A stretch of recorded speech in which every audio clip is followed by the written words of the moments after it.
Democracy, ജനാധിപത്യം.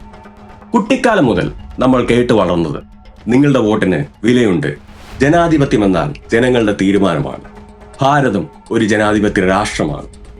ന്യൂസുകളും രാഷ്ട്രീയക്കാരും സിനിമാക്കാരും ഒക്കെ അതിനെ വാഴ്ത്തി കാണിച്ച് നമ്മളെ രോമാഞ്ചം കൊള്ളിക്കും. ഓരോ തിരഞ്ഞെടുപ്പും അതിന്റെ തെളിവായി ആഘോഷിക്കപ്പെടുന്നു. ജനാധിപത്യം എന്ന വാക്കിന്റെ അർത്ഥം അതുതന്നെയാണ്. പക്ഷേ ശരിക്കും ഇവിടെ നടക്കുന്നത് ജനാധിപത്യം അല്ലെങ്കിലും വിശ്വസിക്കാൻ ബുദ്ധിമുട്ടുണ്ടോ? ഈ വീഡിയോ കണ്ടതിന് ശേഷം നിങ്ങൾക്ക് തീരുമാനിക്കാം. ഒരു കാര്യം ആദ്യമേ പറയട്ടെ, ഈ വീഡിയോ ഒരു രാഷ്ട്രീയ പാർട്ടിക്കോ ഒരു നേതാവിനോ ഒരു മുന്നണിക്കോ എതിരല്ല. LDF, UDF, NDA ആരെയും ഇവിടെ ഞാൻ കുറ്റപ്പെടുത്തുന്നില്ല. ജനങ്ങൾക്ക് വേണ്ടി ആത്മാർത്ഥമായി പ്രവർത്തിക്കുന്ന എല്ലാ രാഷ്ട്രീയ പ്രവർത്തകരോടും എനിക്ക് പൂർണ്ണ ബഹുമാനമേ ഉള്ളൂ. ഞാനിവിടെ സംസാരിക്കുന്നത് ആളുകളെ കുറിച്ചല്ല, ഈ സിസ്റ്റം എങ്ങനെയാണ് പ്രവർത്തിക്കുന്നത് എന്നതിനെ കുറിച്ചാണ്. 2026 മെയ് 4 കേരള നിയമസഭാ തിരഞ്ഞെടുപ്പ് ഫലം. കേരളത്തിൽ UDF തരംഗം. LDFന്റെ 10 വർഷത്തെ നീണ്ട ഭരണത്തിന് അന്ത്യം. VD സതീശൻ മുഖ്യമന്ത്രിയാകുന്നു. എല്ലാ പത്രങ്ങളും അന്ന് പറഞ്ഞത് ഒരേ കാര്യമാണ്, കേരളത്തിലെ ജനങ്ങൾ അവരുടെ തീരുമാനം അറിയിച്ചു കഴിഞ്ഞു എന്ന്. എന്നാൽ ഇനി യഥാർത്ഥ കണക്കുകളിലേക്ക് നമുക്കൊന്ന് നോക്കാം. UDFന് ലഭിച്ച വോട്ട് വിഹിതം 45.71%. അതിനർത്ഥം കേരളത്തിൽ വോട്ട് ചെയ്തവരിൽ 54.29% ആളുകൾ, അതായത് വോട്ട് ചെയ്തവരിലെ ഭൂരിപക്ഷം വരുന്ന ജനങ്ങൾ വോട്ട് ചെയ്തത് ഇപ്പോൾ അവരെ ഭരിക്കുന്ന ഈ സർക്കാരിനല്ല എന്നതാണ്. കേരളത്തിലെ പകുതിയിലധികം ആളുകൾക്കും ഈ സർക്കാർ അധികാരത്തിൽ വരുന്നത് താല്പര്യമില്ലായിരുന്നു. എന്നിട്ടും അവർക്ക് ഈ സർക്കാരിനെ തന്നെ ലഭിച്ചു. ഇതൊരു അഴിമതിയോ തട്ടിപ്പോ ഒന്നുമല്ല. നമ്മുടെ സിസ്റ്റം ഡിസൈൻ ചെയ്തിരിക്കുന്നത് തന്നെ കൃത്യമായി ഈ രീതിയിൽ പ്രവർത്തിക്കാനാണ്. അസോസിയേഷൻ ഫോർ ഡെമോക്രാറ്റിക് റിഫോംസ് എന്ന ഒരു സ്വതന്ത്ര ഏജൻസിയുടെ കണക്കുകൾ പ്രകാരം 2026 ഈ തിരഞ്ഞെടുപ്പിൽ വിജയിച്ച സ്ഥാനാർത്ഥികൾക്ക് ലഭിച്ചത് അവരുടെ മണ്ഡലത്തിലെ രജിസ്റ്റർ ചെയ്ത മൊത്തം വോട്ടർമാരുടെ ശരാശരി 38.61% വോട്ട് മാത്രമാണ്. ഒന്നുകൂടി വ്യക്തമായി പറയാം, കേരളത്തിൽ തിരഞ്ഞെടുക്കപ്പെട്ട ഒരു ശരാശരി MLA തിരഞ്ഞെടുത്തത് അവിടുത്തെ 10ൽ 4 വോട്ടർമാർ പോലും ചേർന്നല്ല. നമ്മളിതിനെ ഭൂരിപക്ഷ ഭരണം എന്ന് വിളിക്കുന്നു. എന്നാൽ കണക്കുകൾ വെച്ച് നോക്കുമ്പോൾ അങ്ങനെയല്ല. ഇതൊരു പ്ലൂറാലിറ്റി റൂളാണ്. അതായത് ന്യൂനപക്ഷങ്ങളിൽ വെച്ച് ഏറ്റവും വലിയ ന്യൂനപക്ഷം വിജയിക്കുന്നു. അതിനെ ശരിക്കും ജനാധിപത്യം എന്ന് വിളിക്കാൻ സാധിക്കുമോ?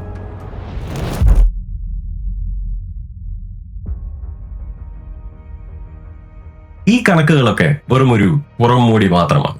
കാരണം നിങ്ങൾ ആ പോളിംഗ് ബൂത്തിലേക്ക് കയറുന്നതിന് മുൻപ്, ആ ബാലറ്റ് പേപ്പർ നിങ്ങൾ ആദ്യമായി കാണുന്നതിനും എത്രയോ മുൻപേ അവിടെ ചിലതൊക്കെ സംഭവിച്ചു കഴിഞ്ഞിരുന്നു.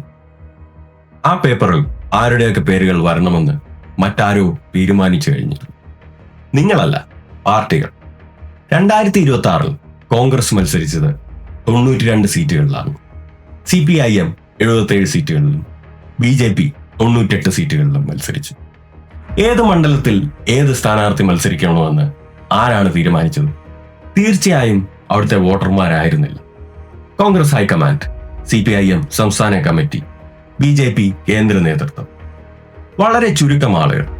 അവരാണ് കേരളത്തിലെ 2.71 കോടി വരുന്ന രജിസ്റ്റർ ചെയ്ത വോട്ടർമാർക്ക് തിരഞ്ഞെടുക്കാനുള്ള ആ വലിയ ചോയ്സിനെ വെറും ചുരുക്കം ചില പേരുകളിലേക്ക് ഒതുക്കിയത്. സാധ്യമായ എല്ലാ നേതാക്കളിൽ നിന്നുമല്ല നിങ്ങൾ നിങ്ങളുടെ പ്രതിനിധിയെ തിരഞ്ഞെടുത്തത്.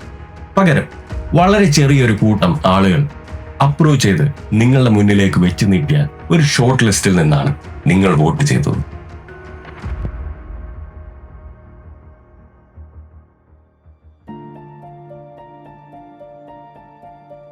ഇതിന് പിന്നിലെ സൈക്കോളജി ഇതാണ്. നമ്മളുടെ മുന്നിലുള്ള ഓപ്ഷനുകൾ LDF, UDF, NDA എന്നിങ്ങനെ വെറും 2 or 3 ആയി ചുരുങ്ങുമ്പോൾ നമ്മളുടെ തലച്ചോറിനുള്ളിൽ ചിലതൊക്കെ സംഭവിക്കും. നമ്മൾ അറിയാതെ തന്നെ അതിൽ നിന്നൊന്ന് തിരഞ്ഞെടുക്കാൻ നിർബന്ധിതരാകും. പിന്നെ നമ്മളുടെ ആ തീരുമാനം എന്തുകൊണ്ട് ശരിയായിരുന്നു എന്ന് ന്യായീകരിക്കാനുള്ള കാരണങ്ങൾ നമ്മളുടെ മനസ്സ് തന്നെ ഉണ്ടാക്കിയെടുക്കും. തർക്കങ്ങളിൽ നമ്മൾ അവരെ സംരക്ഷിക്കും. മറ്റാരെങ്കിലും അവരെ വിമർശിക്കുമ്പോൾ നമ്മൾക്ക് ശരിക്കും ദേഷ്യം വരും. അവർ ജയിക്കുമ്പോൾ വലിയ സന്തോഷവും തോന്നും. ഇതൊരു തെറ്റല്ല. വളരെ ചുരുങ്ങിയ ഓപ്ഷനുകളിൽ നിന്നും ഒരെണ്ണം തിരഞ്ഞെടുക്കാൻ നിർബന്ധിതരാകുമ്പോൾ മനുഷ്യന്റെ തലച്ചോർ പ്രവർത്തിക്കുന്നത് ഇങ്ങനെയാണ്. വേറെ വഴിയില്ലാത്തത് കൊണ്ട് മാത്രം എടുത്ത ആ തീരുമാനത്തെ ന്യായീകരിക്കാൻ താൻ തിരഞ്ഞെടുത്ത ആ പാർട്ടിയോട് വൈകാരികമായ ഒരു അടുപ്പം ഉണ്ടാക്കുകയാണ്. കേരളത്തിലെ കോടിക്കണക്കിന് മനുഷ്യർക്ക് ഈ രാഷ്ട്രീയ മുന്നണികളോട് ഇന്ന് തോന്നുന്ന ആ വലിയ ആത്മാർത്ഥതയും കൂറും സത്യത്തിൽ വിശാലമായ ഒരുപാട് സാധ്യതകളിൽ നിന്നൊന്നും സ്വതന്ത്രമായി തിരഞ്ഞെടുത്ത ഒന്നല്ല. തങ്ങൾക്ക് ലഭ്യമായതിൽ ഏറ്റവും മികച്ചത് അവർ തിരഞ്ഞെടുത്തു എന്നത് മാത്രമാണ്. എന്നിട്ട് അതിനെ ലോയൽറ്റി എന്ന് പേരിട്ട് വിളിച്ചു. അവർക്ക് ഫീൽ ചെയ്യുന്ന ആ ഇമോഷൻ സത്യമാണ്. പക്ഷെ അതിലേക്ക് നയിച്ച ആ തിരഞ്ഞെടുപ്പ് നിങ്ങൾ വിശ്വസിക്കുന്നത് പോലെ അത്ര സ്വതന്ത്രമായിരുന്നില്ല.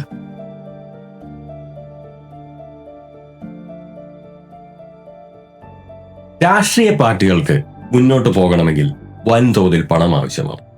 തിരഞ്ഞെടുപ്പ് പ്രചാരണങ്ങൾ, പാർട്ടി സംവിധാനങ്ങൾ, മീഡിയ, സ്ഥാനാർത്ഥികൾക്കുള്ള സപ്പോർട്ട്, ഇതിന്റെ ഒക്കെ ചിലവുകൾ നമ്മളെ ഞെട്ടിക്കുന്ന ഒന്നാണ്. എവിടെ നിന്നാണ് ഈ പണമൊക്കെ വരുന്നത്? 2018 ഭാരത സർക്കാർ ഇലക്ട്രൽ ബോണ്ടുകൾ കൊണ്ടുവന്നു. കോർപ്പറേറ്റുകൾക്ക് തങ്ങളുടെ പേരോ വിവരങ്ങളോ ഒന്നും വെളിപ്പെടുത്താതെ രാഷ്ട്രീയ പാർട്ടികൾക്ക് എത്ര തുക വേണമെങ്കിലും സംഭാവന നൽകാൻ കഴിയുന്ന ഒരു സംവിധാനമായിരുന്നു അത്. 16,000 കോടിയിലധികം രൂപയാണ് ഈ സിസ്റ്റത്തിലൂടെ ഒഴുകിയെത്തിയത്. ആർക്കാണ് പണം നൽകുന്നതെന്ന് അറിയാൻ അന്ന് ആർക്കും അനുവാദമില്ലായിരുന്നു. എന്നാൽ 2024 ഫെബ്രുവരിയിൽ സുപ്രീം കോടതി ഈ ഇലക്ട്രൽ ബോണ്ട് സംവിധാനം ഭരണഘടനാ വിരുദ്ധമാണെന്ന് കാണിച്ച് റദ്ദാക്കുകയും ഇതിന്റെ വിവരങ്ങൾ പുറത്തുവിടാൻ സ്റ്റേറ്റ് ബാങ്ക് ഓഫ് ഇന്ത്യയോട് ഉത്തരവിടുകയും ചെയ്തു. ആ വിവരങ്ങൾ ഒടുവിൽ പുറത്തു വന്നപ്പോൾ അതിന്റെ പിന്നിലെ ആ ചിത്രം വളരെ വ്യക്തമായിരുന്നു. ഏത് പാർട്ടിയാണോ അധികാരത്തിലുള്ളത് അവർക്കാണ് കോർപ്പറേറ്റുകൾ വൻതോതിൽ പണം നൽകിയത്. ഇവിടെ ലക്ഷ്യം പ്രത്യയശാസ്ത്രമല്ല, അധികാരത്തിലേക്കുള്ള വഴിയാണ്. നിങ്ങളുടെ ബാലറ്റിൽ വരുന്ന സ്ഥാനാർത്ഥികളെ തിരഞ്ഞെടുക്കുന്ന ആ രാഷ്ട്രീയ പാർട്ടികൾക്ക് കോടികൾ ഫണ്ട് ചെയ്യുന്നത് നിങ്ങളെപ്പോലുള്ള സാധാരണ വോട്ടർമാരല്ല. അതിന് പകരമായി ഭരണത്തിൽ നിന്നും എന്തെങ്കിലും ലാഭം തിരിച്ചു പ്രതീക്ഷിക്കുന്ന വലിയ കോർപ്പറേറ്റുകളാണ്. ഇതൊന്നും കേട്ട് നമ്മൾ വോട്ട് ചെയ്യാതിരിക്കുകയോ ജനാധിപത്യത്തെ തള്ളിപ്പറയുകയോ അല്ല വേണ്ടത്. പക്ഷെ നമ്മൾ ജീവിക്കുന്ന ഈ സിസ്റ്റം യഥാർത്ഥത്തിൽ എങ്ങനെയാണ് വർക്ക് ചെയ്യുന്നത് എന്നതിനെക്കുറിച്ച് നമുക്കൊരു ബോധമുണ്ടായിരിക്കണം. ജനാധിപത്യം എന്നത് ആർക്കെങ്കിലും വോട്ട് ചെയ്യാനുള്ള ഒരു അവകാശം മാത്രമല്ല, അത് ചിന്തിക്കാനുള്ള ഒരു അവകാശം കൂടിയാണ്. ഈ ഒരു സിസ്റ്റത്തെക്കുറിച്ച് നിങ്ങൾക്ക് എന്താണ് തോന്നുന്നത്? നമ്മൾ ശരിക്കും സ്വതന്ത്ര ജനാധിപത്യത്തിലാണോ ജീവിക്കുന്നത്? നിങ്ങളുടെ അഭിപ്രായങ്ങൾ താഴെ കമന്റ് ചെയ്യുക.